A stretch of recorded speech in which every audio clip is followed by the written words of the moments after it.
नमस्कार दोस्तों, आज हम अपने चैनल पर मंकी किंग रिबॉर्न 2021 मूवी के बारे में बात करने जा रहे हैं। चलिए ज्यादा देर ना करके वीडियो को शुरू करते हैं। कहानी की शुरुआत में हमें दो किरदार दिखाए जाते हैं। उनमें से एक का नाम सैंडी है और दूसरे का नाम पिक्सी है। वे दोनों एक किताब पढ़ रहे थे और उस किताब में बताया गया है कि कई साल पहले एक डीमन किंग था जो बहुत शक्तिशाली था और वह तीनों लोगों पर शासन करना चाहता था। वह इतना शक्तिशाली था कि उसे कोई हरा नहीं सकता था और वह जहाँ भी पैर रखता था उस स्थान को नष्ट कर देता था। और यह सब रोकने के लिए भगवान बुद्ध ने श्री ऊर्जा से एक शक्तिशाली ऊर्जा का निर्माण किया और उस ऊर्जा की मदद से डीमन किंग को जमीन के नीचे कैद कर देता है। फिर सैंडी और पिग्गी को बहुत भूख लगती है, इसलिए वे भोजन की तलाश में अपने मास्टर के पास जाते हैं। लेकिन मास्टर मंकी किंग कब खाना लेकर आएगा उसका प्रतीक्षा कर रहा था और मंकी किंग हर काम में देर करता है, इसीलिए मास्टर बहुत दुखी होता है। आगे फिर हमें मंकी किंग को दिखाया जाता है। उसका व्यवहार अभी भी बच्चों की तरह है, कोई भी काम को सीधा तरीके से नहीं करता है और वह जिद्दी और बहुत शक्तिशाली भी है। फिर वे सभी एक मंदिर में जाते हैं। वह मंदिर कई साल पुराना है और वह मनुष्यों का अमर मंदिर था और इस मंदिर में कुछ ऐसी अजीब चीजें हैं जो पूरी दुनिया में नहीं है। और फिर इस मंदिर के अंदर एक लड़का और एक लड़की को दिखाया गया है जो इस मंदिर की देखभाल करते हैं और वह जाते हैं और कुछ खाने की भीख मांगते हैं। फिर सैंडी और पिक्सी वह छिपकर सुनते हैं कि मंदिर के दोनों संरक्षक क्या बात कर रहे थे और उनको पता चलता है कि संरक्षक के पास एक अजीब फल का पेड़ है और उन्होंने जाकर यह घटना मंकी किंग को बताता है। और फिर उन तीनों ने उस अजीब फल के पेड़ के बारे में पता लगाने के लिए स्वयं को किसी और चीज में बदलकर उस मंदिर की अधिकारियों को अनुसरण करता है। फिर वे वहां जाते हैं और एक बहुत बड़ा फल का पेड़ देखते हैं और उस फल के पेड़ से मंदिर के अधिकारी फल लेकर चले जाते हैं। फिर मंकी किंग एक फल खाने की कोशिश करता है लेकिन फल नीचे गिर जाता है और डिवाइन एनर्जी के कारण गायब हो जाता है। लेकिन मंकी किंग को लगता है कि फल जमीन के नीचे चला गया होगा, इसलिए वह अपना हाथ जमीन पर रखता है और अपनी जादुई शक्ति से फल को बाहर निकालने की कोशिश करता है। लेकिन फल के बजाय एक दानव बाहर आता है और दानव मंकी किंग को रहस्यमय इस पेड़ के बारे में बताता है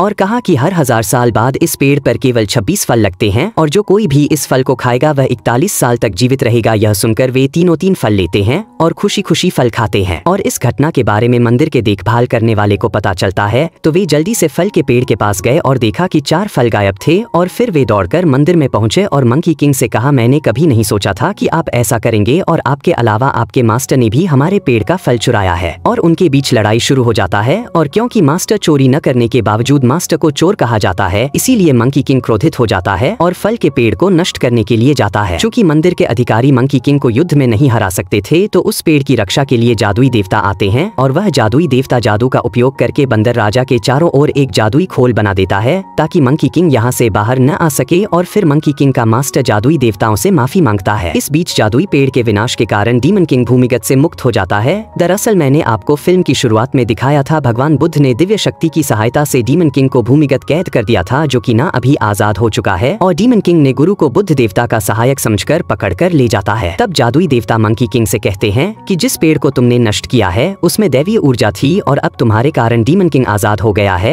और अगर हमने उसे 3 दिन के अंदर नहीं रोका तो वह अपने असली रूप में वापस आ जाएगा और वह तीनों लोगों पर राज करेगा और इसके अलावा तुम्हारा मास्टर को भी मार देगा। और वे गुरु को खोजने और उसे वापस लाने के लिए निकलते हैं और जैसे ही वे जाने के लिए तैयार होते हैं तभी हम देखते हैं कि कैसे एक छोटा स्मोक एनर्जी उन लोगों के बैग में छिप जाती है। फिर हमें डीमन किंग को मास्टर को एक विशाल पर्वत की चोटी पर ले जाते हुए दिखाया जाता है जहां डीमन किंग अपनी डीमन सेना को मास्टर की देखभाल करने के लिए कहता है क्योंकि 3 दिन बाद वह अपने असली रूप में लौट आएगा जिसे पूरा करने के लिए मास्टर की आत्मा की आवश्यकता होगी, इसलिए मास्टर को ठीक रहना उसके लिए फायदे की बात है। इस दृश्य में हमें दिखाया गया है कि धुएं की ऊर्जा अपने असली रूप में लौट आती है। यह वास्तव में पेड़ से निकलने वाली दिव्य ऊर्जा है और वह कहता है कि वह डीमन किंग को फिर से हराने के लिए उनके साथ आया है। लेकिन मंकी किंग सोचता है कि छोटा लड़का दिव्य ऊर्जा से डीमन किंग को हरा नहीं पाएगा, इसीलिए उसको उधर से दूर फेंक देता है। और फिर मंकी किंग फिर से इसी गोलू मोलू डीमन से पूछता है कि कहाँ जाने पर मुझे डीमन किंग मिलेगा। तब डीमन ने बताया कि डीमन किंग एक बहुत बड़े पर्वत की चोटी पर रहता है और यह भी बताता है केवल दिव्य ऊर्जा ही डीमन किंग को हरा सकती है, इसीलिए वे शिशु दिव्य ऊर्जा को अपने साथ ले जाते हैं। और इधर डीमन किंग को अपनी ऊर्जा की मदद से पता चल जाता है कि मंकी किंग दैवीय ऊर्जा के साथ आ रहा है, इसलिए डीमन उन्हें खत्म करने के लिए कुछ डीमन को भेजता है क्योंकि डीमन किंग दैवीय ऊर्जा को जल्दी से खत्म करना चाहता है क्योंकि 3 दिन बाद वह अपने असली रूप में वापस आ जाएगा और वह इसमें कोई बाधा नहीं चाहता है। तभी मंकी किंग और उसका साथी कुछ खाने के लिए एक गाँव में पहुंचे, लेकिन अचानक डीमन किंग द्वारा भेजी गई डीमन सेना वहां आ जाता है और फिर मंकी किंग का डीमन के साथ भयानक युद्ध हुआ और मंकी किंग लड़ाई में डीमन को आसानी से हरा डरा रहे थे, इसलिए सभी डीमन वहां से भाग रहे थे। लेकिन डीमन वहां रहने वाले सभी लोगों को अपनी काली शक्ति से डीमन बना रहा था। यह देखकर शिशु दिव्य शक्ति को पुराने युद्ध की याद आ जाती है और उसे बहुत कष्ट होता है। तब शिशु दिव्य ऊर्जा शक्ति से सभी लोगों को इंसानों में बदलने में मदद करता है। फिर हम देखते हैं कि जब डीमन सेना का मुखिया वापस जाता है तो डीमन किंग उसे कड़ी सजा देता है और इस बार डीमन किंग मंकी किंग को खत्म करने के लिए अपनी काली छाया भेजता है और यह छाया बहुत शक्तिशाली है। इस सीन में मंकी किंग, सैंडी और पिग्जी अपने मालिक की तलाश में एक मंदिर में आते हैं जहाँ कुछ बासी खाना होता है और पिग्गी खुद को रोक नहीं पाता, वह बासी खाना खा लेता है और थोड़ी ही देर में डीमन किंग द्वारा भेजा गया काला जादू मंदिर तक पहुँच गया था और वह काला जादू एक पुराने देवता की मूर्ति में प्रवेश कर जाता है, जिस वजह से यह मूर्ति डीमन में बदल जाता है और मंकी किंग से भयंकर युद्ध होता है। लेकिन मंकी किंग किसी से कम नहीं है, अपनी पूरी ताकत से डीमन से लड़ता है और वहाँ सैंडी और पिग्जी आता है और डीमन की मूर्ति के साथ एक छोटा डीमन ड्रैगन था जो कि इन पर हमला कर देता है और मंकी किंग जादुई शक्ति से उस डीमन ड्रैगन को मार देता है। फिर काला जादू भगवान की मूर्ति से बाहर आता है और दिव्य ऊर्जा पर हमला करता है, लेकिन दिव्य ऊर्जा काला जादू को बहुत आसानी से हरा देता है। जैसे ही काला जादू मूर्ति के शरीर से निकल जाता है, मूर्ति सामान्य हो जाती है और वह मंदिर की हालत देखकर बहुत दुखी होता है। तब मंकी किंग मूर्ति से पूछता है, मैं डीमन किंग को कहाँ पा सकता हूँ? मूर्ति मंकी किंग से कहता है कि अगर वह उस दूर पहाड़ की चोटी पर जाएगा तो उसकी मुलाकात डीमन किंग से होगा। इसके बाद मंकी किंग मूर्ति के पालतू ड्रैगन की जान लौटा देता है। फिर वे पहाड़ी की चोटी पर जाने के लिए निकल गया। इस दृश्य में दिखाया गया है कि आज आखिरी दिन है, आज के बाद डीमन किंग अपने असली रूप में लौट आएगा और इस तरफ मंकी किंग अभी तक समाप्त नहीं हुआ है और अपना मास्टर को बचाने जरूर आएगा, इसीलिए डीमन किंग उन्हें मारने के लिए अपनी सारी डीमन सेना भेजता है क्योंकि वह इस अंतिम दिन में कोई बाधा नहीं चाहता है। फिर आखिरकार वे पहाड़ी की चोटी पर पहुंच जाते हैं जहां डीमन सेना उनका इंतजार कर रहा था। तब पिग्जी मंकी किंग से कहता है कि आपने अकेले ही उस पेड़ को नष्ट कर दिया था, लेकिन हम 3 लोगों ने उस पेड़ का फल खाया था, इसीलिए हम इस युद्ध में आपकी मदद करेंगे। फिर कई डीमन सेनाएं उन पर हमला कर देती हैं। दोस्तों, यहाँ हमें एक अद्भुत लड़ाई देखने को मिलेगा। उसके बाद पिग्जी को कई राक्षसों ने घेर लिया और सभी को लगा कि शायद पिग्जी जीवित नहीं रहेगा, लेकिन फिर पिग्जी खुद को एक बड़े राक्षस में बदल लेता है और अपने बड़े पैरों से सभी डीमंस को कुचल देता है और सैंडी बहादुरी से राक्षसों से लड़ रहा है। और इस दृश्य में दिखाया गया है कि मंकी किंग अपनी जादुई शक्ति की मदद से कई छोटे बंदर बनाता है और वे बंदर डीमंस से बहादुरी से लड़ते हैं।